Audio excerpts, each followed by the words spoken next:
Easy lang, easy lang. Kaya ko yan. Ibang klaseng pamilyang pinakikisamahan ko. Mahirap pala maging kliyente ang kamag-anak, ano? Oh, saan ka pupunta? Dito tayo. Wala ang baby namin. Talo ako sa korte. Nawala ang baby. Ako may kasalanan. Ako masama. Yung asawa ko, tingin sa akin parang kriminal. Ayaw kong kausapin, ayaw kong patirahin sa kanila. Ganyan talaga yan. Pero hindi tatagal yan.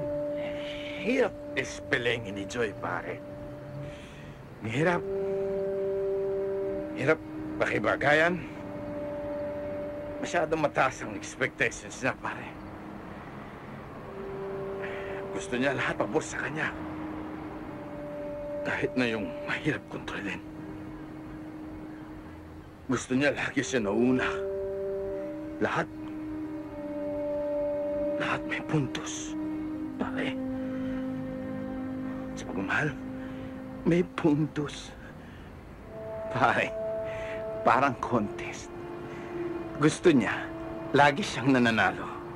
Hindi niya matanggap na minsan matatalo rin.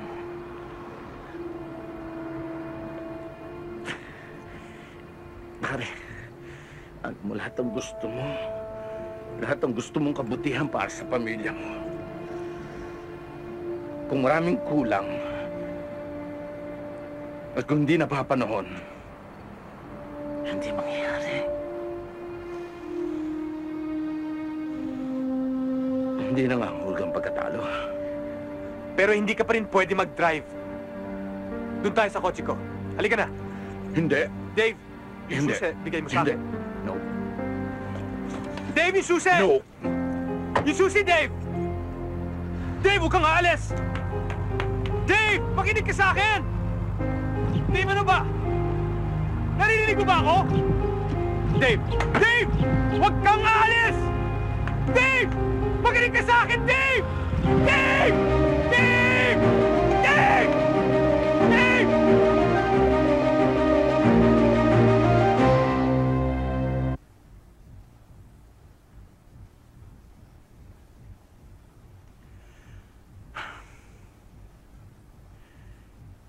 Hindi pa naman huli ang lahat, ha?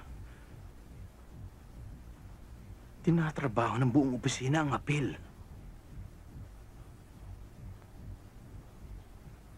Joy. Joy, hindi totoong pinabayaan ko ang kaso. Lahat ng kasong hinawakan ko, binibigyan ko ng importansya. Alam mo yun, ginagawa kong lahat.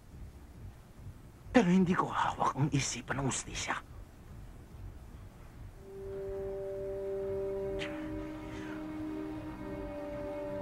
Joy, ba't mo ako ginaganito?